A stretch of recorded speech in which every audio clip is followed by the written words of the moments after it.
3, 2, 1.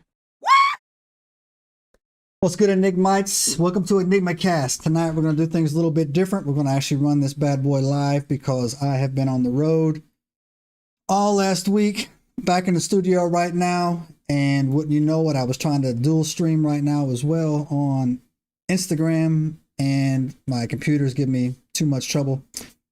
Somehow it's blanking out my other monitor. But anyways, we're going to make it work. So sorry, Instagram, you're going to have to get your EnigmaCast this week on the YouTube channel. But anyways, how's everybody doing? Welcome.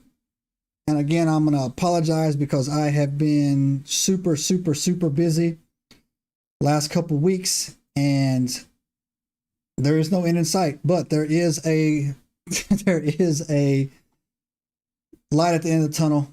All this hard work's going to pay off down the road. So this weekend we should get back to our regular recording schedule, and we will have more, like I said, we haven't missed a podcast drop yet. I don't plan to miss it in the future, but this week we'll get back to doing that, and we will be able to, get back to our regular schedule. Anyways, tonight I decided to do a live and jump into a topic that several people had sent me that I actually had never heard anything about before. And it was about a lizard man-like creature that is rumored to report the swamp areas in South Carolina, specifically the Scape Ore Swamp area. Scape Ore, S-C-A-P-O-R-E, Scape Ore Swamp, outside of Bishopville, Lee County in South Carolina. Now, I just drove through South Carolina actually, and it never dawned on me or occurred to me that I should swing in there and check this out, as we, real quickly as I went. But I was just so busy coming back and forth that I didn't get a chance to do it. So I will say, though, that the story is pretty amazing. And if you've never been to South Carolina, they have what they call blackwater swamps, but they're really not blackwater swamps. It's the leaves that fall into the swamps turn black. The water is actually clear. It just appears to be black, but it's still very spooky, very scary. A lot of snakes down there. And the funny thing about this is that the word Scape Ore actually is referred to by what they got its name originally as the Scape Ore Swamp, where supposedly the rumor is that a call girl from a local town tried to escape through the swamps, and it just kind of stuck. But anyways, I thought that was strange, but fun fact, nerds. So again, I apologize, Instagram. I had a screen go blank when I try to get to my monitors to go, so I won't be able to stream this live on Instagram. We'll do better in the future as we work things out. So let's get into this. So as you always do, dates and times, and we're going to talk about what we saw. So evidently, around the Scape Ore Swamp area of South Carolina, there has been several sightings of what they call a lizard man type creature. This was new to me. I never heard about it. However, a lot of people do know, if you watch any of my content, that I do dig into the reptilian theories that I make a lot of videos on. That is definitely, there's something to that, and we'll talk about that at the end of the video with my notes here. But I've never heard of an encounter like this before. And however, growing up in the South, one thing you'll learn is that if you go to these towns along the way and you get off the beaten path, you're going to run into 3rd, 4th generation locals. And if they tell you something is going on and you ignore that, then you're ignoring that warning at your own peril. They know the areas, they know what's going on, they've lived side by side with it, they have their own stories. And that's what this reminded me of as well. So the location is near, but really in and around the Scape Ore Swamp area of Bishopville, Lee County, South Carolina. And the most notable, but not the only sighting that took place down there, was by a 17-year-old boy named Christopher Davis, a local high school student in the area.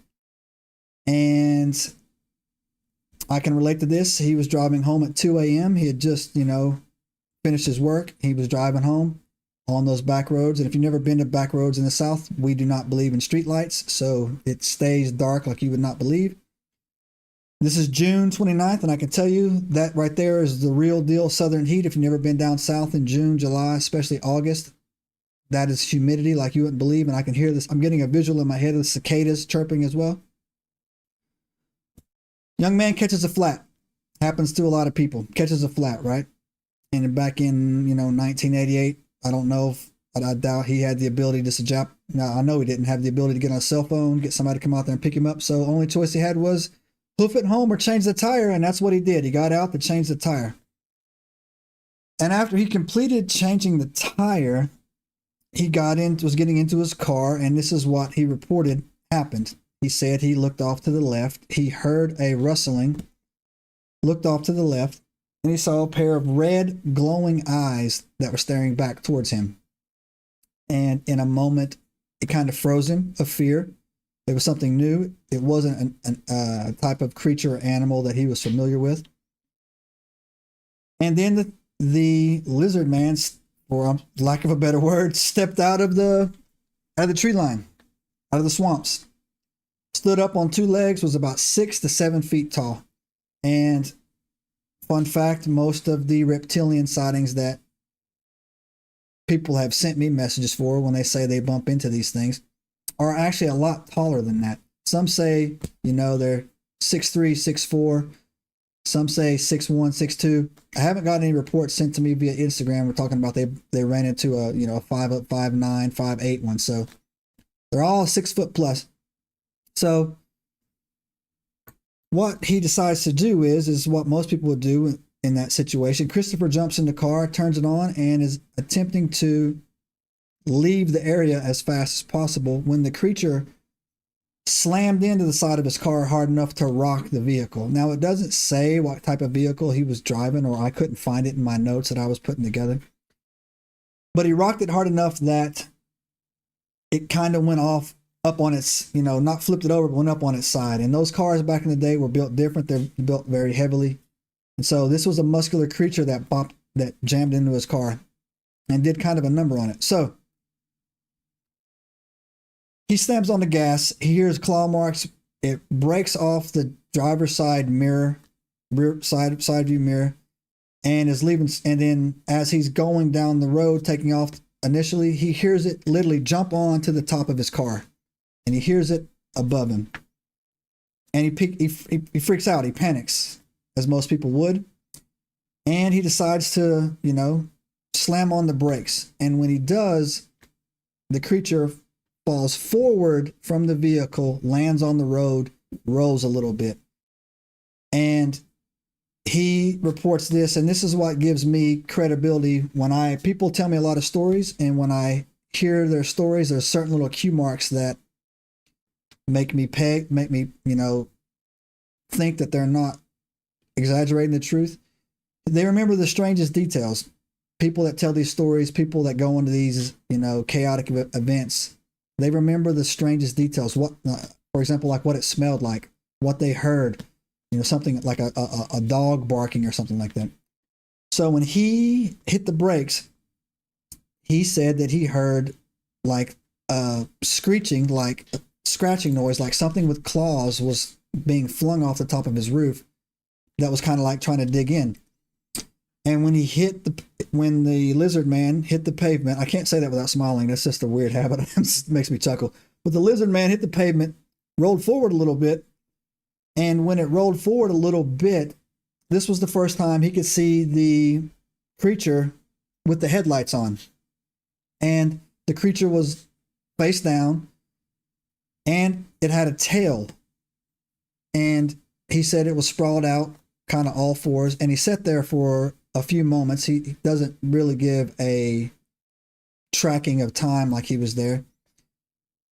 And the creature's head looked to the left, stared at him, and they locked eyes for a few minutes. And what he said is that he, through other accounts, is that he wasn't sure if the eyes were glowing at this point or if they were reflective in the dark. And that's very important to what I'm about to tell you on that, is that there is a theory that someone sent me. I read it 4 or 5 days ago when I was actually in Savannah, Georgia, where they said that these Dogman eyes don't really glow. They're luminescent, and they appear to glow in the nighttime, but if you see them during the daytime, they just look like regular, eyes, red type eyes.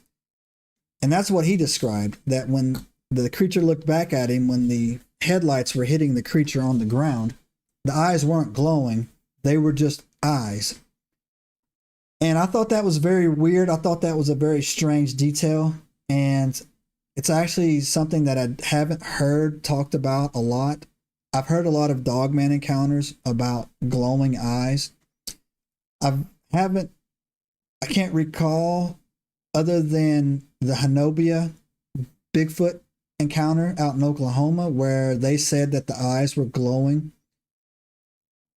But I've never heard of a daytime encounter with a Dogman where his eyes were glowing. But I've heard several of them at nighttime where their eyes were glowing. Harley Owens, go follow his channel. Find him on my Instagram. I'll follow him on Instagram. He has sent me some very good photos of Dogman photos that he has captured from himself on his cell phone.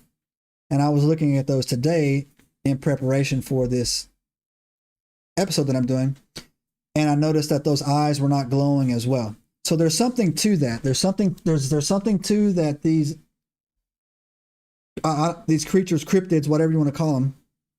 It's a feature that they have that I don't really hear talked about that much. And again, I don't know. Again, I don't know that much about it. Is that yes, a lot of times these guys have the ability to see great at night, and they probably have the ability to see great during the day. I don't know if it's a function they can turn on at night that makes their eyes appear to glow. I don't know. Either way, it was a very interesting detail that made this story more believable. So he snaps out of it. The creature's regaining its functions, getting back up on his feet, all fours. Young man hits the gas pedal, takes off, boom, breaks out, right? Now, again, this was not something that he set on or whatever. Went home, told his parents what happened, called the sheriff. Sheriff department came out in the morning, looked at the car, filed the police report. I was able to go on to the Lee County Sheriff's Office website, and the investigation was led by this guy named Sheriff Liston Truesdale. And again, one of the things I like to do when I do any type of research on this is I like to triple verify the sources, right? I like to go on there and see if there's any archives made, if this person was real or if this name was real. And yes, it adds up. June 1988, Lee County Sheriff's Office, Sheriff Liston Truesdale was there. And so he came out and actually launched an active investigation upon this. Noted that they were massive scratch marks by a 3-clawed something that ripped sections into the sheet metal of the vehicle. The bumper had bite marks in it, like something had tried to gnaw it or rip it out, and the side view mirror was missing. The young man was not intoxicated. The young man was of sound mind and body, is what the report how it was listed like that. So that means to tell you that he was, had a serious, a serious enough reputation where they took it more seriously.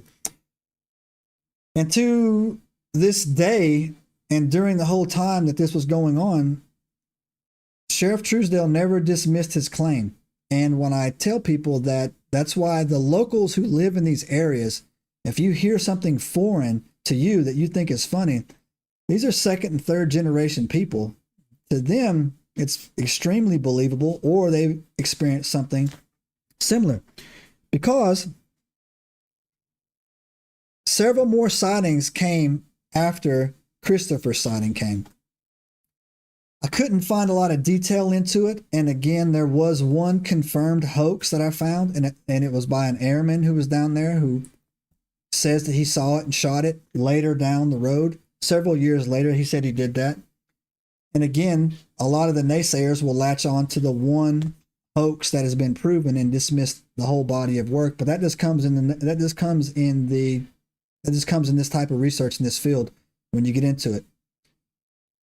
So you have to take that as a one-off. Yes, Bigfoot is real. Yes, people fake Bigfoot encounters. Yes, Dogman is real. Yes, people fake and make up Dogman encounters. It's just how it is. Some people have lives that they think aren't interesting, or they're just trying to fit in or find popular. I don't really know the logic behind it, but it happens. Some people think it's funny. They just do it. So in 1989, Davis, local and national news picked up on this Christopher Davis incident. And it was on CBS News, Inside Edition, and the Associated Press as well. So these were nationwide, national events. And again, they interviewed Sheriff Liston Truesdale, and he never sensationalized it, but he also never tried to rationalize it, and he never denied it. He never tried to dismiss it, saying it wasn't a thing. And the Bishopville area of the Scape Ore Swamp had several more concentrated sightings throughout for several more that I'm about to go into it let you know as well. Also, in that area, people report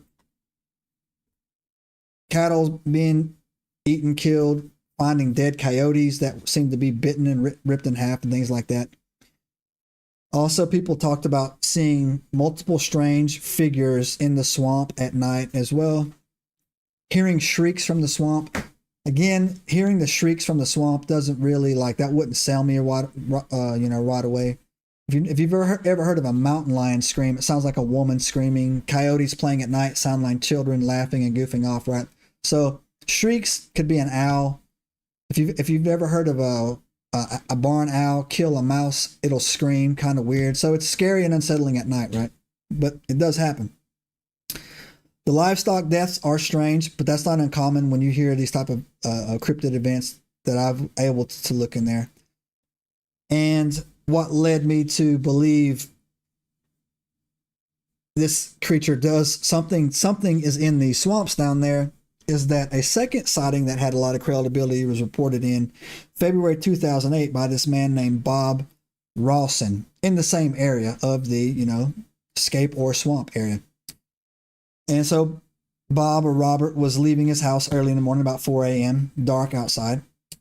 I couldn't find the month, so I couldn't tell if it was cold or summertime or whatever. He came out, went up to his truck, and something had destroyed the front end of his truck, bitten through the bumper, left again 3-finger claw marks gouged into the forward quarter panels of his truck, and was trying to what appeared to be rip the bumper off of his truck. So he called the sheriff's department. The sheriff's department came out there as well. They started to do an investigation into what was going on. And for days afterwards, things started happening. They took a DNA sample or some type of sample from the front of his car, and they sent it off to get lab work done. And during that time, when the lab work was being done, something was killing his farm animals. He found a dead coyote as well on his property that was mangled. And so 2 or 3 days later, the sheriff department's come back and they say, hey, look, the lab came back and told us that what was chewing on your bumper was actually some sort of canine, right? And so that throws things off just a little bit. Some people will tell you that no, that was probably a Dogman that chewed on his bumper. I don't know. He insisted that no, that was probably the coyote that he found dead. But the police were saying that no, this is very strange coyote-like behavior. Rob said it was the lizard man, and they're saying that the police said we don't know what it is, but the test results came back saying it was some type of canine that had done it. So that adds more mystery to the situation as well. So you'll find the camps on Rob's story split right down the middle, or at least I did. Some saying that no, it was a Dogman. Some saying no, that it was the lizard man. Some people saying that the area in this the swamp area there is a ley line type of situation where there's strange energy out there. I'm going to go into my theory is, but before I'm going to do that, I'm going to give you a caveat on this, that I find South Carolina, I grew up in Upper East Tennessee. I've been in North Carolina. I've been to South Carolina. Most people have been to either Myrtle Beach, Hilton Head, Charleston, those areas as well. South Carolina is the most least enjoyable state that I've ever probably been to. And I say that, and I'm not a fan of New Jersey. Wink, wink. Maryland has some dark energy in it as well, but I've never been to a state that I have felt is more dark and more cursed than South Carolina. And I can give you some specific speculations on that as well. I don't know the reason why. South Carolina is a very odd state in general, especially in terms of the South. And I don't know the reason why on that. But every time I've been to South Carolina for any extended period of time, I have not enjoyed it. I actually feel that there is some type of negative energy or some type of darkness, for lack of a better word, that is on the land in South Carolina. And I don't know, there is a lot of witchcraft in North Carolina. A lot. It's very prevalent through the Appalachian mountain range, but South Carolina has a lot of it. I don't know. There was also, when the Charleston slave markets were open, they had a larger than average African population that practiced voodoo went through that market in Charleston. The same thing in Maryland. People don't like they forget this. Maryland is not part of the South. Maryland is actually it's a liberal dump, but Maryland is actually below the Mason-Dixon line, and Maryland had slave markets right there in the inner harbor, and they had some weird energy in it about it as well. But I don't know what it is about South Carolina that has the land that way, but I find it very uncomfortable. I just don't enjoy it. I don't like staying there. I don't like the beaches. The water freaks me out. The ocean water is very brown and murky. They have a lot of tree moss, weeping willows down there, and I don't know if that adds to it. Some people think it's southern charm. I grew up in the South. I don't find it charming at all. But however, the swamps down there have an energy to it, so I can't rule out that ley line thing or whatever it is going on down there. But what I can say is that it does line up with a lot of local lore and local legend that I was able to come across, specifically about these lizard men and these lizard creatures that live in these swamps. And they've embraced it. You can go down there kind of like the Mothman out there in West Virginia. They have stores, t-shirts, and things like that. They've commercialized it a little bit. It's part of their lore, which is fine. I have no problem with that, actually, which is fine. But if you've watched this channel at all, or you know how we get down, or you know what we get involved in and what we look into, you know that book right over there, that side actually, in the book of Enoch, talks about all of the fiduciary that went down when the Watchers came down, or the Nephilim came down, whatever you want to get into, and how they created these animal-human hybrids. If you watch the channel, that I went to the UFO hearings in Congress. I was there right outside the door when the 3-star admiral said that these beings are coming from the ocean. They live in the ocean. If you read the book of Revelations, all the beasts in the book of the Revelations come out of where? The ocean. There's also the African stories talk about these reptilian Dracos or whatever. I can't draw a name on that. I can't remember the exact African word for them as well. And you know that I've said this several times, the Appalachian mountain range is the oldest mountain range on the planet. That's not even discussion. No one even debates that. When the continents were all one landmass called Pangea, the Appalachian mountain ranges were already formed. And when it split apart, started drifting apart and got where it is now, those mountains have not risen or fallen. There's been no active volcanoes over there to hollow those out. Those caves run from the eastern shore of Canada all the way down to Georgia, and then even from Georgia, after the mountain range goes down, they run all the way down to Louisiana. They've already proven that it goes down to Alabama, and I'm telling you, it goes farther. They just haven't mapped it out yet. And the swamp areas would be a perfect place for any type of, I would say, aquatic reptilian-like creature that was cold-blooded to stay, because like I said, those swamps get hot. They stay hot year-round. They have alligators in there, cottonmouths, all kinds of snakes in there as well. So if there was going to be a unidentified or an discovered swamp lizard people, the swamps of South Carolina would be a perfect place to do it. Even down in Louisiana and going down even probably into, I don't think the Everglades doesn't have enough tree foliage, I would say, but it'd be the perfect place for it. And like I said, you can't rule things out anymore. I just got somebody sent me something talking about how these rich people have been eating mermaids for like 20 years. And that was something that I haven't even looked at, but like, okay, they are supposedly eating mermaids. And I'm like, all right. So the possible theories that we can get into on that is, and I'm going to tell you the one I believe in, is I don't think these are any type of remnant serpent gods, quetzalcoatl or anything like that. I don't get down. I don't think there's anything mystic to type of cryptids other than Bigfoots, actually. Other than Bigfoots, do I think that there's anything special about a dogman or a lizard man that has some type of mystical powers. Bigfoots can teleport. The more and more I read on it, the more and more I'm convinced of it. They can portal. I think they literally can travel as orbs of light. I literally am starting to think that they can appear or disappear at will. I've got videos on my Instagram channel where I have seen them, something cloaking like a predator. I've only posted one on Instagram, but I've got 3 more. And that is 100% these Bigfoots, I think, actually. Harley Owens was telling me that he thinks that they speak a form of Hebrew and Latin combined. They can speak our languages. I've read several reports on how they can speak. They just choose not to.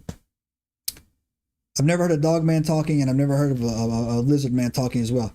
So I don't think Dogman or lizard man or anything, mythical or any type of special. I think those are just straight up cryptids.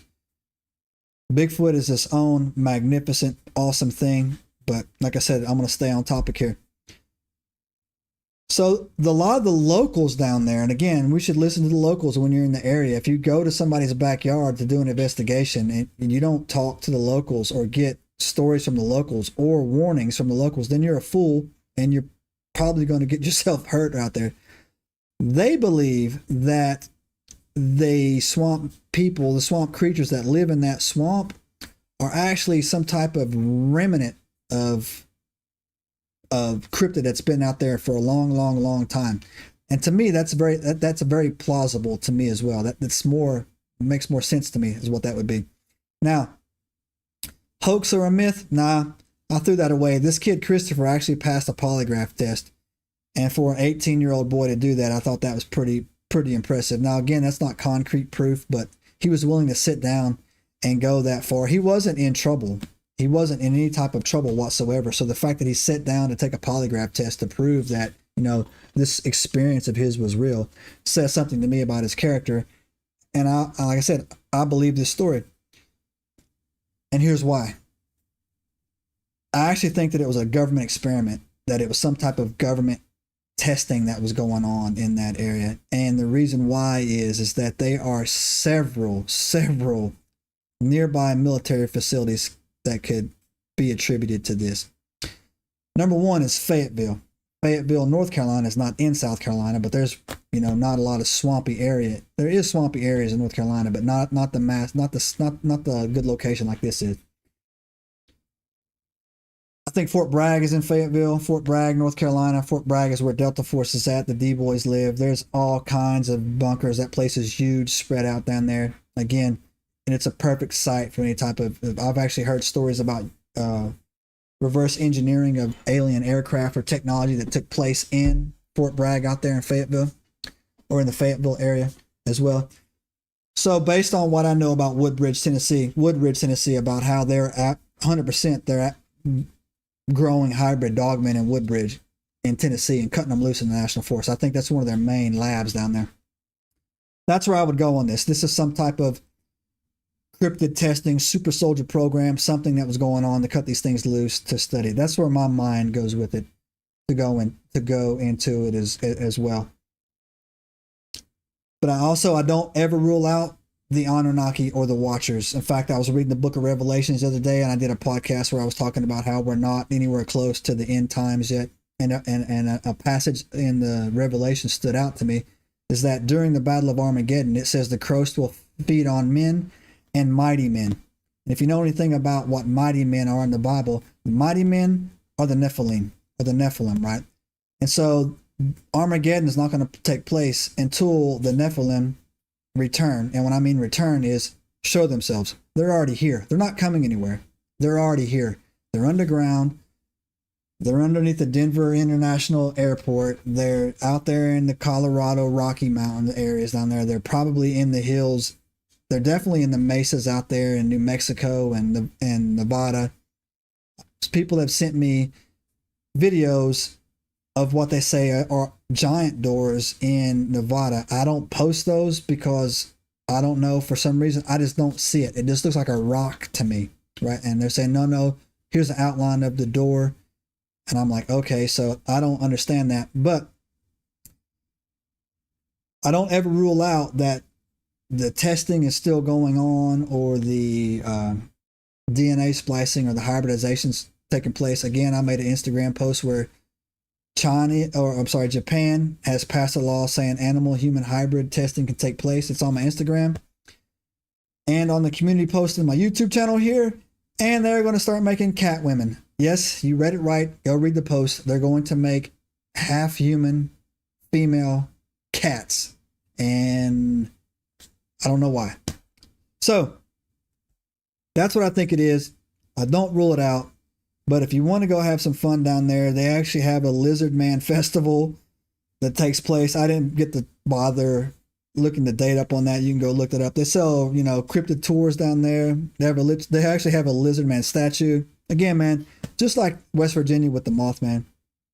And in 2015, a photo was taken by this other guy named Jim Wilson. I couldn't really find this photo so I'll just mention it. I just want to add, again, more strings for you to pull on. He says it looks like a lizard man. I couldn't really tell.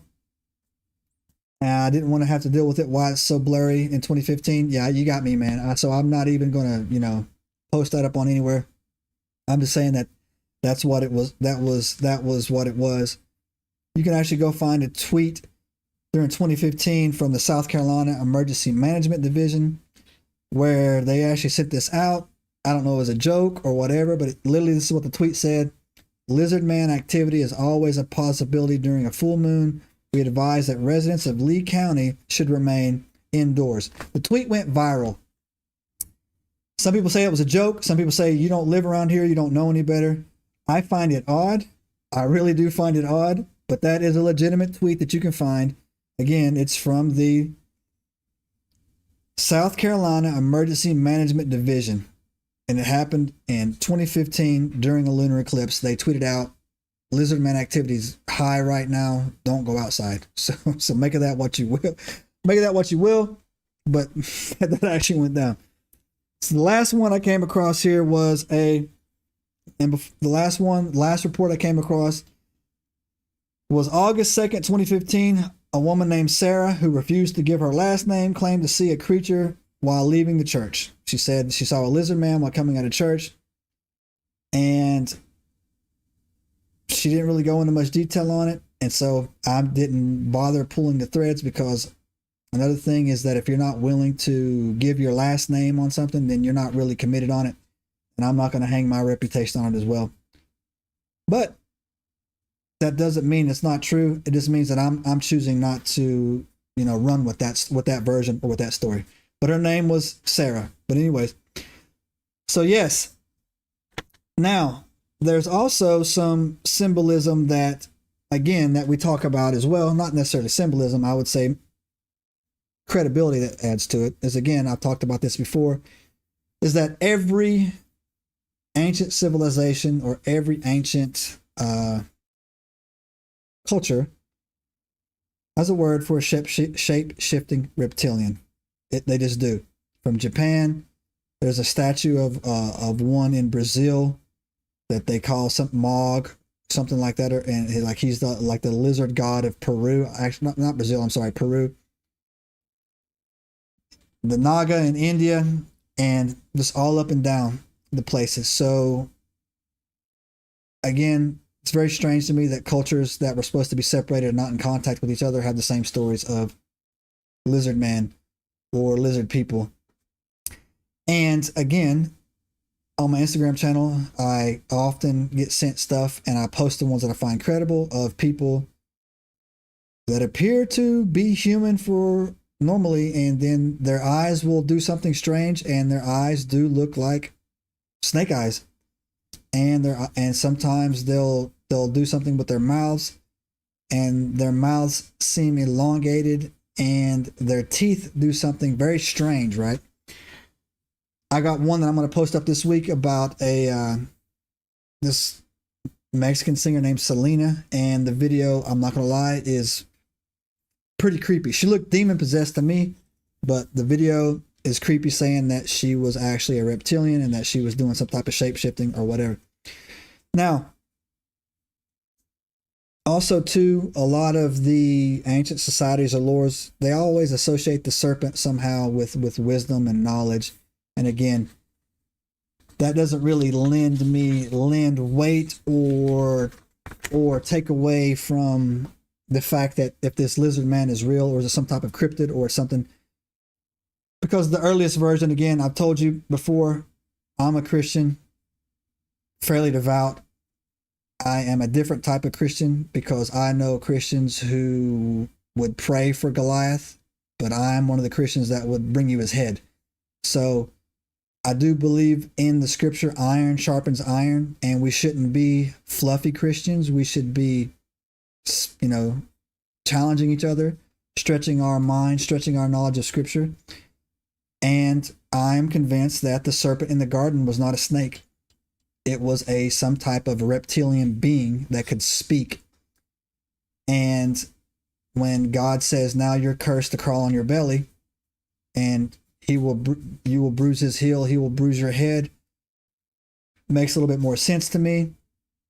Also, when you go and look up any of the African lore or the other agendas or the other stories about people talking about how these reptilian-like creatures were here before us and that God put us here, this asks more questions than it just brings questions. What can I say? And I do believe in living by faith, but I also believe in asking questions. And I don't think there's anything wrong with asking questions, especially with what's going on now. The world is a totally changing place. And again, we are not in the time of trials. We're not. It will be much, much, much worse. Book of Revelation say that, or I think it was either Matthew or John. It says that as in the days of Noah will be the return of the Son of Man. The days of Noah, remember, everything on the earth was corrupted. Everything was corrupted. There was no good to be found down here. That means that all the bloodlines and stuff like that were, mixed or chopped up or hybridized. And you got to remember too, God would not destroy Sodom until he got Lot out. God would not destroy the earth until he got, Noah out. God's not going to destroy the earth while there's still any good on this earth. And that's 100% what the Great Tribulation is going to be. It's going to be literally hell on earth. That's literally what it is. Another thing that I want you to keep in mind as well is that Noah did not predict the flood. Enoch did.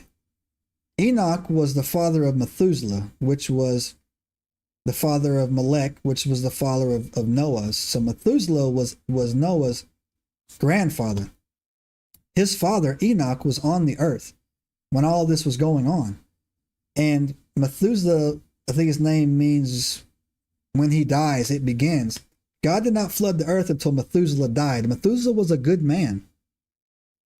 And so that's when the rain started, when Methuselah died. But God had taken Enoch by then. He just took him. Enoch never died. There's only two people in the Bible that didn't experience death. They were taken. One was Elijah and one was Enoch. Those will be the two witnesses that come back during the Great Tribulations. That's just my own theory. I know people like to argue, but whatever.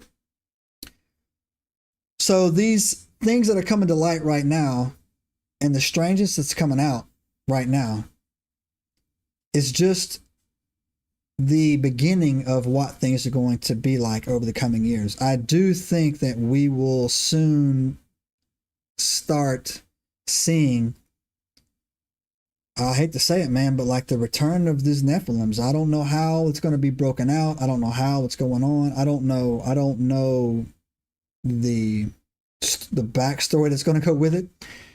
I don't know the time frame it's going to happen. I just feel that the Pope died today. That's a whole nother story that I go down on what he was or what he is or what was opened up when those Vatican doors were opened. I actually personally think he's been dead for a long time. I think we're watching one of the worst movies ever written. This is my personal opinion. I think J.D. Vance going there was okay, sure. And then he just dies the very next day. And then the same day, at 88 years old, Charles Schwab, the head of BlackRock, who is a not only extremely sexual deviant, he has the most satanic Masonic beliefs I've ever heard anybody speak. And again, I'm a former Mason. Everybody knows my story. I've said it several times on how I got out when it got very, very weird. Caused me problems for several years of my life. 2 years ago, I had to do a Daniel fast, read these prayers to break these generational curses that I inadvertently had either gotten into me or that I opened up when I went through that ridiculous initiation ceremony. I've been around Freemasons. I've been to those dinners. I've heard them speak. The way they speak is almost hard to believe. And the condescending arrogance and how they actually refer, if you're not a Mason, you're referred to as being the uninitiated is what you are. And they think you're cattle. 100%. You are just an animal. Your life has no value. You're a breeder and a feeder. Go, if you don't believe me, go watch any Freemason video. The people that get out of it are the ones, we all say the same stuff. That it was like, what? That's how they believe. Not the lower level ones. You'll never get invited. Everybody thinks that you won't get invited up. There's a very good, I would say, screening process. Once you get into it, you just don't get walked up. You don't just walk up. There's several people who have been Masons for 40 years, and they're just normal people. It's because they know that you have no value. They're not going to raise you up and go to these other meetings that you go to, right? So I think the Pope's been dead for a while. I think that Carl Schwab he's George Soros level satanic. I think George Soros is one of the most demon possessed people I've ever seen in my life. I don't know if you remember the earthquake that hit in Haiti. There's a video on YouTube where Hillary Clinton and him are walking around in Haiti after the earthquakes. And if you look at his eyes are two black polished orbs. He looks like he has black marble for eyeballs. He is the most satanic people I've ever seen, period. And he is a terrible human being on top of it. So I don't know what's going on, but I do know that these cryptids are somehow involved in it. The Dogman sightings are increasing. I get so many stories. My DMs are on fire. As a matter of fact, I get so many stories, I'm going to start farming them out. I'm going to start sending them to my friends because I just can't look into them all. I just can't do it. And I want to get their stories out. And I got people sitting in my DMs for like 2 months, and I'm leaving them on unread, right? Bigfoot sightings are increasing. Dogman sightings are increasing. Someone sent me a video today of a UFO. I couldn't tell if it was AI or not. It looked like it was steering a meteor from smashing into Mexico. And literally yesterday, Trump said that the U.S. military has weapons that can bend space and time. Literally, he was alluding that we have the ability to time travel. And if you watched my last episode about Nikola Tesla, how John Trump, his uncle, got his hands on Nikola Tesla's research papers and kept the time travel stuff that he had talked about. It's a bad movie, y'all. But hopefully the credits start rolling soon and we can get on to living a more peaceful, good life, and it doesn't get worse as we get into it. But I digress, nerds, and that is my story on what I think went down, or what I thought happened down there with the lizard man down there in South Carolina. It's an amazing story, and I actually believe it. I grew up in the Appalachian Mountains. I know there's things up there that are nasty and that are weird and that are unexplainable, and the locals know about it, and the locals don't talk about it. So that's all I got. Anyway, so again, quick wrap up. Sorry this wasn't pre-recorded. I was traveling all last week. I had to make my way down south. I was in Savannah. I was in Orlando, Tampa, Clearwater, Tarpon Springs, and then I had to reverse it and come back up here. Had to shoot back up yesterday, do some things today, drop this cast as well. Tomorrow, I'm back out on the road. I'm rolling again.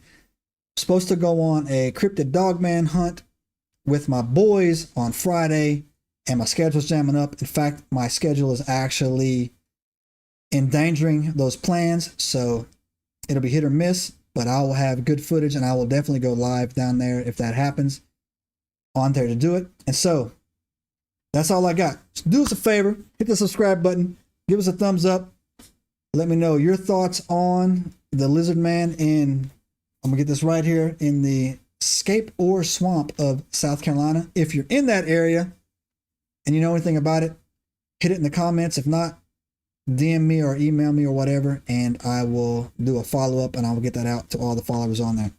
So, you know how we do around here, nerds? That's all you get for $1, and we're out. Late snap. Subscribe now and turn on the notifications to join us on this extraordinary journey into the unknown.